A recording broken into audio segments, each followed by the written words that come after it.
반갑습니다. 김법성입니다. 오늘은 2016학년도, 지금 예비 고3이죠. 지금 고2 학년입니다. 고2 학생들은 조금 있으면 예비 고3이 되어서 논술을 준비하거나 입시에 대해서 이제 준비를 해야 될 시기인데요. 아직까지도 예비 고3 학생들이 무엇을 준비해야 되고 어떤 식으로 내가 대학을 가야 될지에 대한 그림이 정확히 안 그려져 있는 친구들이 상당히 많아서 2016학년도 입시를 대비하기 위해서는 무엇을 준비하고 어떤 식으로 어떻게 대비해야 될지 간략히 제가 말씀드리도록 하겠습니다. 기본적으로 이 시기의 학생들의 가장 큰 특징, 아직까지 나는 고3이 아니기 때문에 여유가 있다라는 여유만만한 생각을 아주 많이 가지고 있습니다. 저도 지금 고2 수업을 하고 있는데요. 옆에서 보면 사실 천불이 나요. 막 잔소리도 하고 싶고 조금 더 몰아붙이고 싶은데 학생들의 전형적인 특징, 아직은 때가 아니다. 이런 마인드를 가지고 있더라고요. 물론 이렇게 공부를 무지막지하게 밀어붙이는 것이 조금 과할 수도 있지만 지금 예비 고3인 입장에서는 지금쯤이면 정확하게 계획을 잡고 내가 어떤 식으로 어떤 전략을 세워서 대학을 가겠다라는 방향이 좀 명확히 설정되어 있는 게 필요합니다. 이게 정확히 설정되어 있지 않으면 엉결거려 정신 차리고 보면 고3 여름이 되어 있습니다. 그래서 어떤 식으로 준비를 해야 되는지 2016학년도 입시에 대해서 조금 설명을 드릴 거고요. 설명을 드리면서 2016학년도 같은 경우에는 보통 입시가 시작이 되면 1년 전에 모집 요강에 대한 어떤 전형안을 발표하게 되어 있습니다. 대략 2016학년도 입시 간이 나왔습니다. 간에 대한 어떤 전형적인 특징은 칠판에는 아직 안 썼는데 잠깐 말씀드리면 2016학년도 입시안의 큰 특징, 논술 전형에서 학생부 학생부를 종합적으로 반영하는 형태의 학교들이 조금 늘었습니다. 예를 들면 지금도 고대 같은 경우에는 학생부 비교과를 반영하잖아요. 고대, 한양대 이런 대학들은 논술 전형에서 학생부 종합적으로 검토합니다. 특히 한양대는 논술 50, 논술 전형에서 논술 50, 학생부 50을 종합적으로 반영을 하죠. 성대 같은 경우에도 종합평가를 한다라고 지금 논술 60, 학생부 교과 20, 나머지를 학생부 종합으로 지금 고려한다라고 지금 간이 올라와 있습니다. 간이기 때문에 변할 수는 있지만 추세상 어떤 특징을 가지고 있냐? 학생부 교과가 대폭 조금 줄어들거나 축소되고 학생부 종합이 증가되는 추세다. 그래서 학생부의 어떤 비교과 영역, 학교에서의 어떤 활동 영역이 뭔가 많은 친구들은 논술에서도 당연히 찔러봐야 되는 그리고 논술에서의 어떤 가능성, 확률이 조금 더 올라갔다. 제가 보기에 제가 아직 꼼꼼히 살펴본 건 아닌데 지금 2016학년도의 어떤 특징들은 이런 특징들이 조금 있네요. 그래서 그 이전보다 학생부의 어떤 실질 반영 비율이 조금 논술 전형에서도 올라간 게 아닌가. 그래서 교과 영역이 조금 낮아진 건 아닌가. 이런 특징을 가지고 있다라고 보시면 되겠습니다.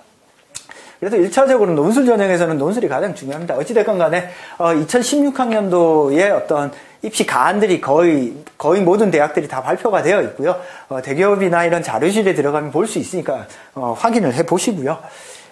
입시에 대한 출발점, 입시 전략을 짜는 데 있어서 가장 큰 학부모님들이 오해하고 학생들이 오해하고 있는 것 중에 하나, 공부하면 된다, 수능 잘하면 된다, 논술 잘하면 된다. 이런 마인드를 가지고 있는데 그런 마인드를 가지고 있으면 이제 입시의 전략을 세울 수가 없습니다. 입시의 어떤 사고방식을 확실하게 바꿔야 되는데 입시는 이제 확률입니다. 확률. 물론 입시가 큰 틀에서 수시와 정시로 나누어져 있잖아요. 수시와 정시로 나누어져 있는데 학생들의 입장에서 수시와 정시가 사실 별도로 떨어져 있는 게 아니잖아요. 항상 내가 그냥 준비해야 될 것이잖아요. 물론 시험을 먼저 조금 빨리 보느냐 늦게 보느냐 아니면 수능 이후에 있느냐 수능 전에 있느냐 이런 차이가 있는데 수시와 정시는 어찌됐건 학생들의 입장에서는 대학에 지원할 수 있는 가짓수입니다. 수시 6회 정시 하나다. 뭐 이런 식으로 전형을 하면 총 대략 9번의 어떤 지원 가능성이 있는 거고, 그 9번의 지원 가능성 중에서 어떻게 하면 내가 가장 확률을 높일 것인가, 거기에서 이제 전략이 나오는 거거든요. 근데 그 어떤 방식으로 할 때 가장 내가 입시에서 성공할 확률이 높을까를 고민하지 않고 그냥 미친 듯이 공부하면 된다 라고 생각을 하는 케이스들이 상당히 많습니다. 여전히도 많고요. 그래서 학생들하고 이제 고3 올라와서 상담을 이제 하면 깜짝 놀라게 되는 게, 그냥 공부하면 되는 줄 알았어요. 이 이야기가요, 거의 대부분 80에서 90% 학생들한테 듣는 답입니다. 물론 저랑 주로 상담하는 친구들은 논술을 이제 준비하려고 하는 친구들이니까 일정 수준의 어떤 수능이 나오는 친구들이 많죠. 그런 친구들조차도 그냥 수능 공부하면 되는 줄 알았어요 라고 답을 하는 경우가 상당히 많아서 깜짝 놀라는 경우가 상당히 많습니다. 일단 그러면 확률에 들어가는 요소가 뭔지를 살펴봅시다. 학생부죠. 수능입니다. 논술입니다. 큰 틀에서 뭐 이렇게 나누어져 있고요. 교과, 비교. 학생부는 교과와 비교과로 나누어져 있죠. 자, 학생부 교과로 대학을 간다. 학생부 우수자 전형, 학생부 교과 우수자 전형, 뭐 이런 것들인데요. 전국에서 수많은 고등학교 중에서 교과 잘하는 친구들 모아놓으면 엄청 많습니다. 그래서 요건 학교에서 전교 1등을 한다고 하더라도 1등, 2등 뭐 요 정도 말고는 딱히 이제 상위권 대학에 지원해서 뭔가 갈 여지가 거의 없죠. 학교 교과 우수자는 그냥 1, 2, 3등 요 정도 선의 아이들이 지원하는 거다. 그리고 이제 지방에 우수한 친구들은 이제 교과가 탁월한 친구들이 있어요. 그런 친구들은 뭐 극 1점대 초반 아이들이 있습니다. 그런 친구들을 상대로 교과에서 내가 뭔가 두각을 나타내서 상위권대를 진학한다? 힘들죠. 자, 그렇다고 하더라도 생각을 해보셔야 됩니다. 교과 전형이라고 할지라도 실제 입시에서는 뭐가 붙어 있습니까? 면접이 붙어 있죠. 자, 학생부 전형들은 거의 대부분이 플러스 면접입니다. 많이 학생부 전형이든 학생부 종합 전형이든 학생부 교과든 면접이 붙어 있는 경우가 많습니다. 학생들이 많이 착각하는 경우가, 아니 통과되면 되지 않느냐, 아니 1차 통과되면 뭐합니까? 면접에서 다 떨어지는데. 그래서 면접 문제가 주로 어떻게 나오는지도 미리미리 살펴보고, 만약에 내가 전략을 학생부 교과로 갈 거다, 학생부 비교과로 갈 거다라는 전략이 있었으면 내가 지원할 대학이 면접 스타일이 어떤지를 보셔야 돼요. 그러면서 학생부를 갖추는 과정에서 면접 시뮬레이션을 동시에, 즉 머릿속에서 이런 질문들이 나올 때 어떻게 답해야지 하면서 학생부를 만들어 나가야 되는데, 요걸 싹 까먹고 학생부를 꾸미는 데만 포커스를 맞춥니다. 그러면 학생부가 아무리 좋아도 다 나가 떨어집니다. 단계별 전형이잖아요. 주로 학생부 전형은 2배수에서 3배수를 뽑는데요. 질문을 몇 번을 해보면 저도 다 거릅니다. 얘는 좀 이상하구나. 그냥 준비가 되어 있구나. 준비가 안 됐구나. 스펙만 좋고 뭔가 상장은 많은데 뭔가 머리는 비어 있구나. 사고가 딸리는구나. 예를 들어서 심층 면접 같은 경우에는 논술 제시문을 줍니다. 논술 제시문을 주면 논술 제시문 같은 것들을 읽고 답을 해야 되는데 어떻죠? 학생부만 뒷답한다고 해서 되는 게 아닙니다. 내가 지원할 대학의 면접 유형 스타일을 생각을 하면서 같이 준비를 하셔야 된다. 자, 수능 같은 경우는 수능은 기본적으로 여러분들이 어찌됐건 학교에서 혹은 뭐 학원에서 제일 중요하게 준비하는 거죠. 기본적으로 이제 채점 요소를 보면 일반적으로 교과를 평가한다라는 건 학교에서는 어떤 생각을 하느냐, 교과나 비교과나 뭐 이런 것들을 보면 뭘 보느냐면 학생들의 어떤 성실성입니다. 덧붙여서 비교과 부분에 보면 학생의 관심사, 어떤 전문적인 관심사, 전문성이라고 하는 것이 어떤 전문적인 특별한 어떤 재능 이런 걸 가리키는 것이 아니라 어떤 특별한 분야에 대한 관심사, 전문적인 관심사, 흥미 이런 걸 보는 겁니다. 학교는 거기에 투자한 시간, 노력들을 보면 알 수 있죠. 얘는 어떤 특정한 분야, 문학 분야 아니면 사회과학의 분야, 과학의 분야에 정말 관심이 있는 애구나 학생부 보면 딱 보여요. 자소서 보면 딱 보인단 말이에요. 그죠? 이런 전문적인 분야에 대한 관심도가 있느냐, 자기주도적으로 그걸 팔 수 있는 능력이 있느냐, 없느냐. 자, 그 다음에 수능 같은 건 뭘 보는 거예요, 수능은 학생들의 어떤, 기본적인 교과에 대한, 이해력을 보는 거죠, 이해력. 논술은 어떤 사고력, 논리력을 보는 거예요. 즉, 대학은 학생들의 어떤 학생부 수능, 논술 이런 것들을 통해서 이런 능력들을 평가를 하는 겁니다. 그러면 생각을 해보세요. 나는 어떤 능력이 탁월한가? 적어도 뭔가 확실하게 탁월한 뭔가가 있어야 갈 거 아니에요. 그죠? 2학년 학생들, 예비 고3 학생들이 갖추어야 될 것. 나는 이것들 중에 확실하게 탁월한 것이 있는가? 이걸 따져보셔야 돼요. 자, 그러면 확실하게 탁월한 것이 있는 학생들 몇 프로가 될까요? 5%밖에 안 됩니다. 5%밖에 안 돼요. 뭐 논술에 탁월한 능력을 가지고 있다? 이 4에서 5%밖에 안 됩니다. 4에서 5%. 자, 수능에 탁월한 4에서 5%죠. 근데 어때요? 수능이 점점 쉬워집니다. 쉬워지기 때문에 실수 몇 개 때문에 왔다 갔다 한단 말이죠. 학생부가 탁월하다 4에서 5%입니다. 그래서 뭔가 한 분야에 탁월한 영역을 가졌다, 뭔가 그걸로 들이밀 수 있다라고 하는 것은 각 영역이 한 4에서 5%밖에 안 돼요. 그걸로 대학을 간다라고 하는 것. 대부분 학생들은 이 4, 5% 안에 못 든단 말이죠. 못 들기 때문에 뭐가 필요하냐면 적절한 전략과 적절한 준비가 필요합니다. 자, 그런 탁월한 능력을 가지고 있는 학생들은 그걸 계속 유지한 채 다른 부분들을 보완하는 방식으로 전략을 짜셔야 되고, 탁월한 것이 없으면 어떤 한 부분이라도 가장 내가 단기간에 효과적으로 탁월하게 만들 수 있는 걸 극대화하셔야 됩니다. 자, 그런데 자, 확률입니다. 확률 싸움. 그런데 생각을 해봅시다. 지금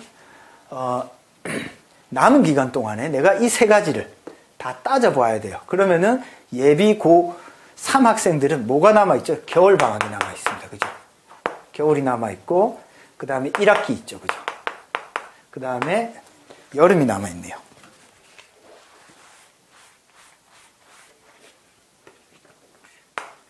여름.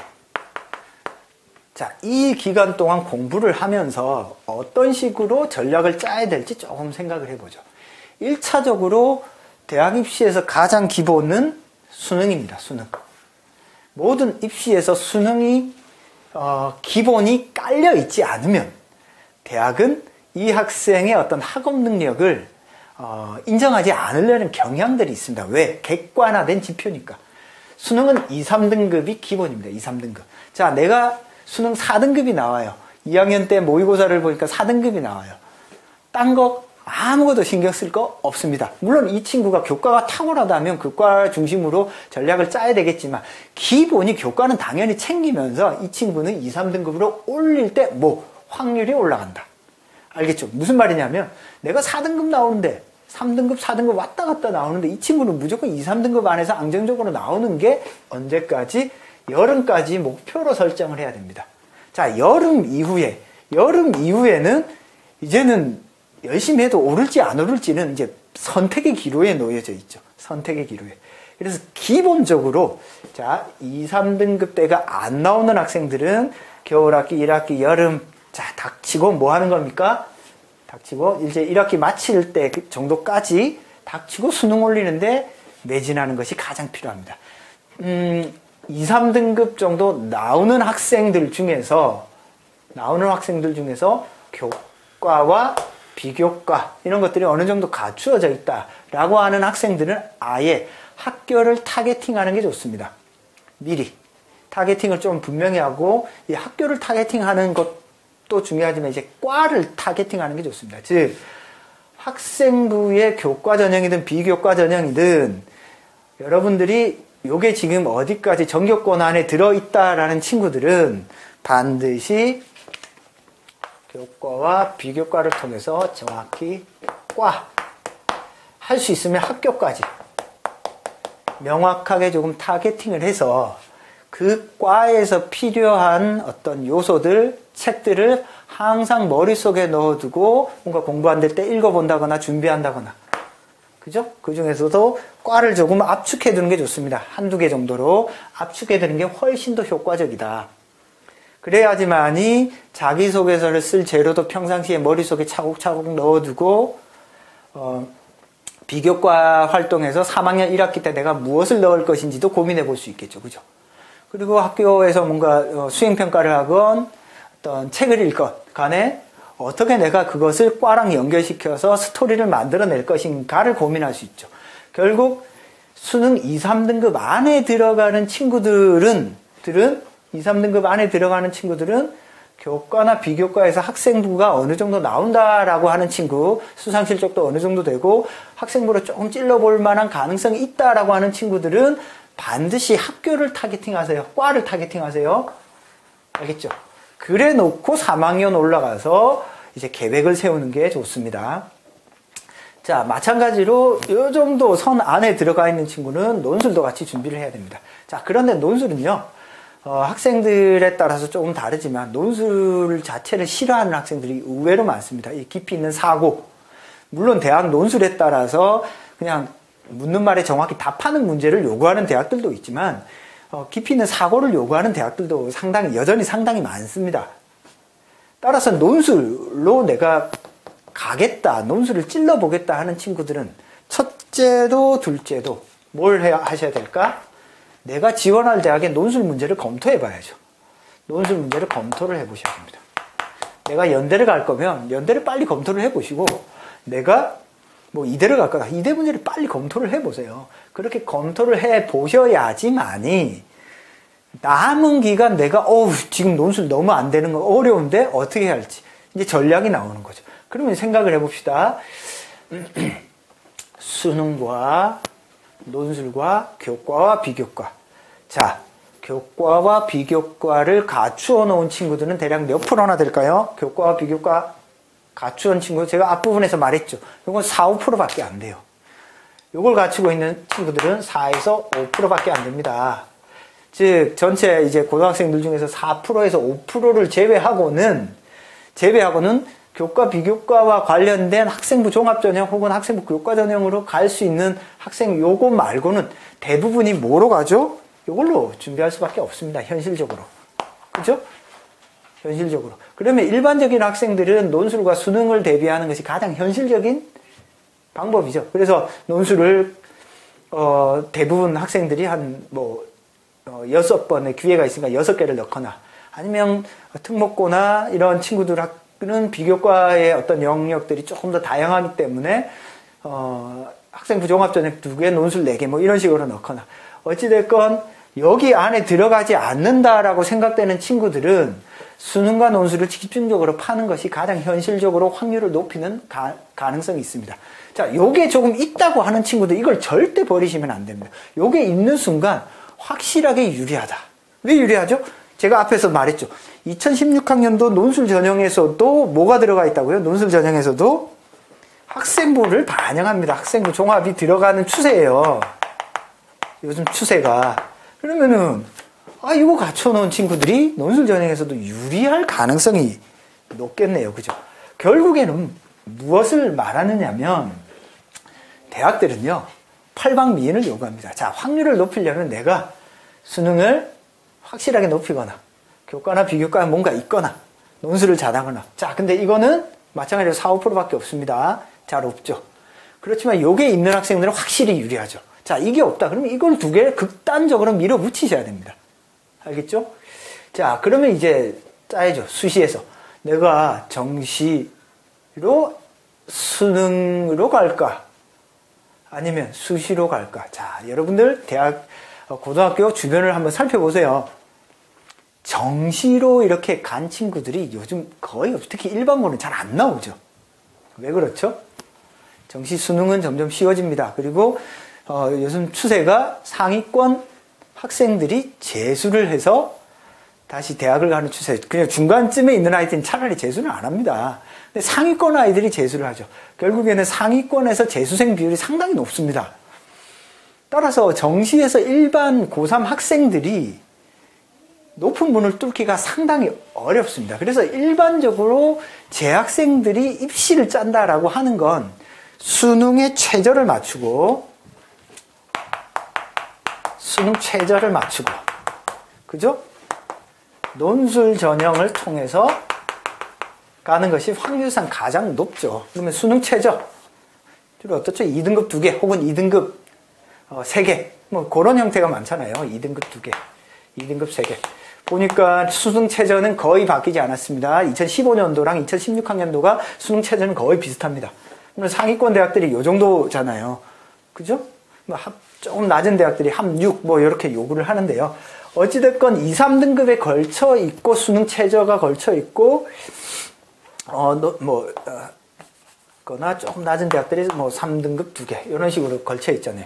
결국에는 2, 3등급권에 있는 친구들은 수능을 최저를 맞추면서 논술을 대비하는 것이 가장 현실적으로는 재학생들은 타당한 방법입니다. 자, 근데 이렇게 나오는 친구, 2, 3등급이 왔다 갔다 하는 친구들은 확률을 높이려면 논술에 투자하는 것이 가장 확률이 높고요. 자, 근데 이렇게 생각해 볼 수 있습니다. 성적이 조금 더 나오는 친구들, 1, 2가 왔다 갔다 하는 친구들이 있습니다. 1, 2가 왔다 갔다 하는 친구들. 그런 친구들은 선택에 직면되어 있죠. 완전히 논술로 올인하는 건 뭔가 문제가 있을 수 있지만, 그런 친구들 1, 2 왔다 갔다 하는 친구들이 교과나 비교과가 있을 때는, 교과와 비교과가 있을 때는 어찌됐건 이 친구들은 1, 2 왔다 갔다 하는 친구들이 교과와 비교과까지 있다? 그러면 물론 잘하면 서울대까지도 넣어볼 수도 있는 거죠. 1, 2 왔다 갔다 하는 논술이 준비가 되어 있다? 그러면 상위권 대학만 딱 넣습니다. 그죠? 선택을 해야죠. 수능을 극대로 밀어붙여서 진짜 수능 한두 셀, 4개, 요 정도 틀려서 정시로 이제 몰아붙이고, 수시 같은 경우는 한두 개만 넣을 건지, 아니면 논술도 꾸준히 준비하면서 같이 갈 건지. 자, 경험상 이때까지 제가 10년 정도 논술을 가르치면서 그런 친구들을 가르쳐 보니까 논술을 꾸준히 같이 가는 것이 훨씬 더 합격률이 좋았습니다. 큰 틀에서의 합격률을 말하는 겁니다. 정시까지 포함해서. 왜 그런가? 재학생들이 의외로요, 수능에서 실수를 많이 합니다. 따라서 여러분들이 수능이 2, 3등급 때가 기본이고, 여기에서 더 나온다, 덜 나온다에 따라서 또 전략이 바뀝니다. 자, 그 다음에, 논술 같은 경우에는 결국에는, 학생들의 대부분, 이제 포인트들은 수능 2, 3등급을 맞추면서 수능 최저를 맞춰서 논술로 가는 것이 가장 확률적으로 높은 것이다라고 생각을 하면 될 것 같아요. 예외적으로 한 4, 5% 정도 되는 친구들, 교과나 비교과가 있는데, 그런 친구들은 교과와 비교과에 대한 학생부 종합전형과 논술 전형을 조율을 해서 이제 준비를 하셔야 되겠네요. 자, 그렇다면 이제 요 정도 성적이 되는 친구들이 논술은 어떤 식으로 준비를 해야 되나? 가장 1차적으로 보면 논술은, 저는 그렇습니다. 논술은 수학이랑 비슷해요. 논술은 수학 공부랑 비슷합니다. 수학 문제를 풀려면 어떻게 해야 되죠? 어떤 문제를 계속 생각하면서, 깊이 있게 생각하면서 자기만의 방식대로 풀어야 풀리죠. 몰라, 답 보고. 실력이 늡니까? 안 늘죠. 결국에는 논술이 됐건 수학이 됐건 사고력을 키우는 게 관건입니다. 자, 만약에 학생들이 논술에 근원적으로 내가 잘 안 맞다라고 하는 친구들은 논술에서 이렇게 깊이 있는 사고력을 요구하는 대학들은 배제를 해야 됩니다. 예를 들면 연대라든지 이런 대학들은 배제를 조금 하는 게 맞죠. 그래서 사고력을 조금 키우는 방향으로 연습을 하시는 게 좋습니다. 즉, 대비를 하는 과정에서 2학년 겨울방학 때는 뭘 해야 되냐? 기본적인 논술에서 요구하는 어떤 사고력이 뭔가? 논술에서 요구하는 사고력은 크게 논리적 사고와 어떤 합리적 사고, 저는 이렇게 구분합니다. 창의적 사고가 있는데, 이런 것들이 실제 문제에서 어떻게 글로서 나타나야 되는지, 이런 부분들을 명확히 연습하고 익히는 것. 대학이 어떤 질문을 던질 때, 요약하라, 비교하라, 뭔가 자기 견해를 쓰라고 할 때 어떤 사고를 요구하는 건지 명확히 인지하고 답을 해야죠. 답하는데 급급하면 안 되고요. 답하는 과정에서 어떻게 사고를 보여줄 것인가에 집중해서 겨울방학 때 연습을 하셔야 됩니다.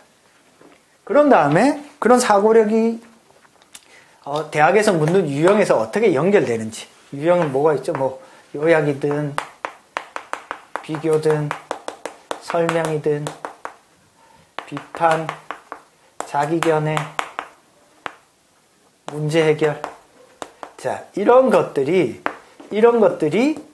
무엇을 요구하는지, 어떤 사고력을 요구하는지를 이해하고 글을 쓰셔야지 그냥 요약이니까 요약, 비교니까 비교. 그런 식으로 쓰시면 안 된다. 대학이 이런 말을 던질 때 요구하는 사고가 있습니다. 그 사고의 구조가 어떻게 되어 있는지를 정확히 이해하는 연습을 이 1번, 2번을 거의 겨울방학까지 끝내야 됩니다. 겨울방학 그리고 3월달 중간고사 끝날 때까지 이렇게 마무리를 지어야 되고요. 그 다음에 대학별 준비는 그 이후에 그러니까 3월달 정도까지는 1번, 2번에 대한 준비를 하셔야 되고, 그리고 중간고사와 기말고사 사이에는 내가 지원할 대학의 문제를 검토해 보셔야 됩니다. 지원 대학의 문제.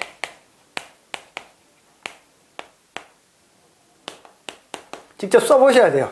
예를 들면 뭐 내가 연대를 갈 거야. 연대, 고대, 뭐 성대, 뭐 이런 대학들의 문제를 한번 쭉 풀어보셔야 됩니다. 그래서 어떤 문제들이 나한테 좀 맞는지. 물론 요거 연습할 때도 물론 대학 문제로 풀 텐데 이때는 풀세트보다는 요걸 정확히 이해하는 데 포커스가 맞추어져 있다면 대학별 문제를 풀 때는요.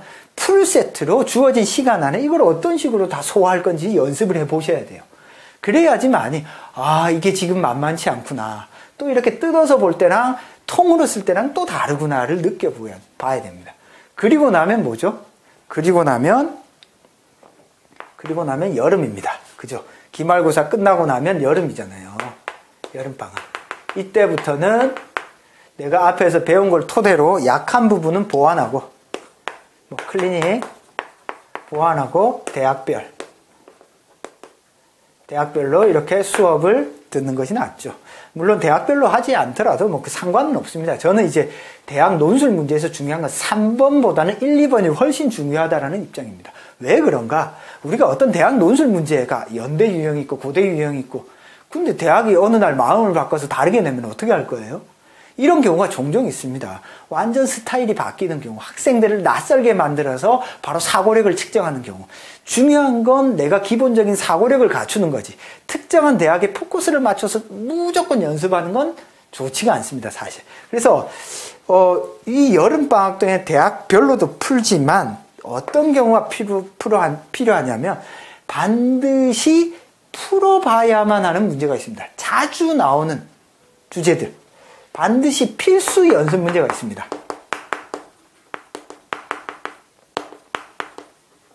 그래서 여름방학 때는 필수 연습 문제를 풀어보셔야 돼요. 이 필수 연습 문제를 풀어보고 나면 이런 문제들이 어떤 식으로 적용되구나, 어떻게 쓰이는구나, 이걸 깨닫게 됩니다. 그러고 나면 어떤가요? 이제 시험 기간이 얼마 남지 않았습니다. 한 5, 6주 남았거든요. 5, 6주 남으면 그때 이제 실전 파이널, 프리 파이널 뭐 이런 형태로 준비를 하면 되죠. 그래서 실제로 대학별로 이렇게 준비하는 기간 이전에 얼마나 내가 기본되는 사고의 능력들을 키워 놓았는가에 따라서 사실 승패가 결정난다. 그래서 가장 논술을 끊임없이 쉼없이 준비할 수 있는 기간이 언제냐면 겨울방학부터 3학년 1학기 중간고사 전까지입니다. 이때 수업 횟수가 제일 많이 나옵니다. 이때 학생들의 실력이 팍 늡니다. 근데 이때를 제대로 준비하지 않으면요, 가르치는 입장에서는 조금 갑갑한 면이 있습니다. 해야 될 게 많아지거든요. 그래서 기본적으로 논술, 여러분들이 겨울방학 때 준비할 때 사고력을 키우는 방향으로 준비를 해야 됩니다. 자, 그러면 최종적으로 마무리를 해보죠. 자, 대학 입시에서 확률 싸움입니다. 확률. 가장 간단하게 생각을 하면 내가 모든 것이 잘 갖추어져 있다라고 보면 어쩌? 확률상 제일 위에 있죠. 그죠? 그런 친구들은 내가 골라서 갑니다. 6번의 수시의 기회 혹은 정시까지 포함하면 9번의 기회 동안 내가 골라서 선택해서 갈 수 있습니다. 그런 친구들 기회가 많기 때문에 싹 다 대학들이 긁어갑니다. 무슨 뜻인지 알겠죠?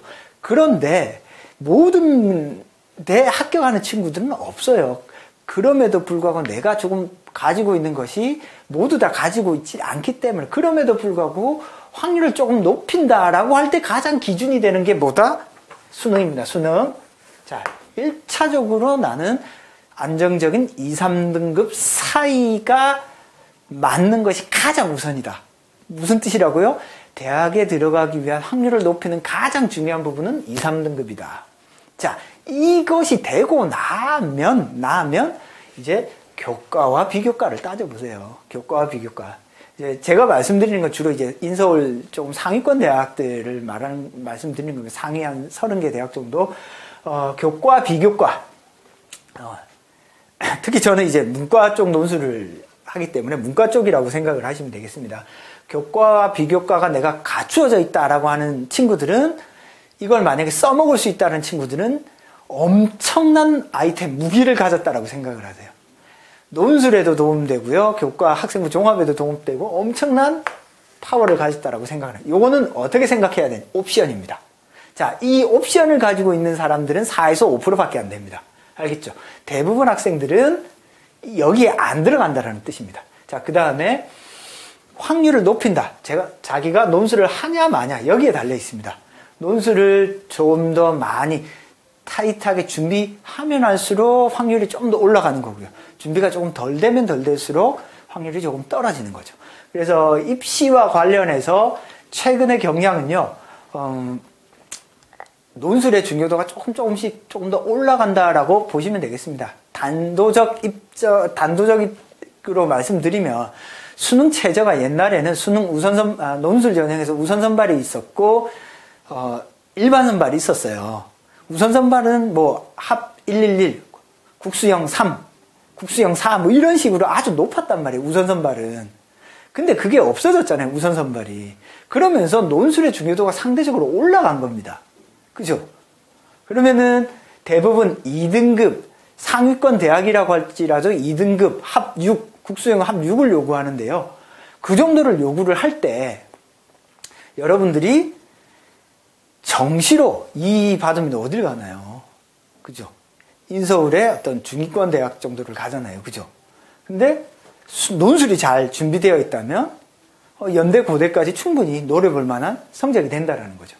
결국에는 논술을 얼마나 잘 꼼꼼하게 타이트하게 준비하느냐가 2016학년도 입시에서 큰 어떤 확률을 높이는 데 중요한 포인트가 되겠다라는 걸 알 수 있겠네요. 덧붙여서 마지막으로 조금 한번 말씀드리면 앞부분에 제가 학생부 논술 전형에서 학생부 종합에 들어가는 비율들이 조금씩 늘어나고 있는 추세라고 했잖아요. 지금 간이 나왔지만 최종 안은요 주로 이제 학기가 시작되기 전 한 1, 2월 정도에 확정이 됩니다.